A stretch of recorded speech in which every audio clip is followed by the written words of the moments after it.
We are learning more about the dangers of salt in our diet and how high amounts of sodium can lead to many heart problems. Well, now it appears that one segment of our population might be more at risk from salt than others. And joining me is Dr. Nevralta, a cardiologist and author of the book Salt, Black America's Silent Killer. Doctor, it's a pleasure to have you here. Thank you very much, Gail. Here's the book. It's your second book about salt.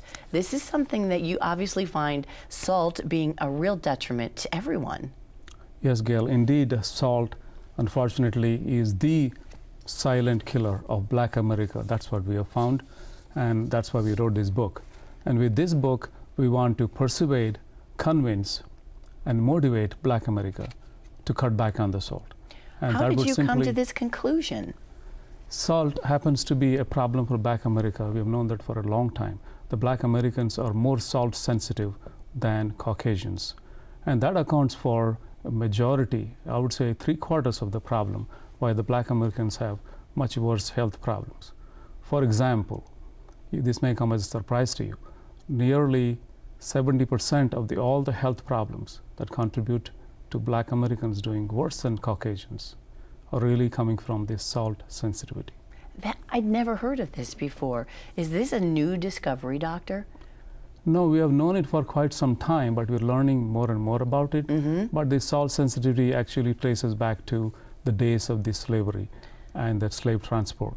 Back in the day, Africans were plucked away from their homes and packed into the boats like sardines and transported to America. During this long, horrific journey, many black Africans basically died from loss of water, dehydration.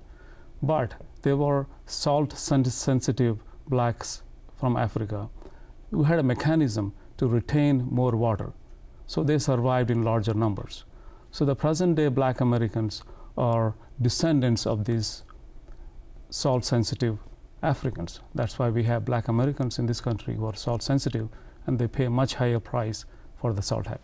So it's obviously genetic, and what kind of health problems then can develop when people do have too much salt in their diet?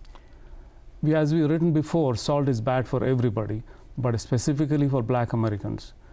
Every single salt-related health problem that is linked to salt, Black Americans pay a much bigger price. Wow. I'll give you a couple of examples. A 50-year-old Black American is more likely, like 20 times more likely, than a Caucasian to come with a heart failure. A second, more horrific example is people on dialysis.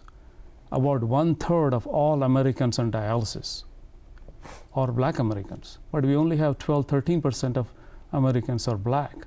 You can imagine that. Even young people, especially, stuck on dialysis machines is very horrific to note. But the problem is, doctor, it's not that we're putting salt on our food, it's that there's salt in our food.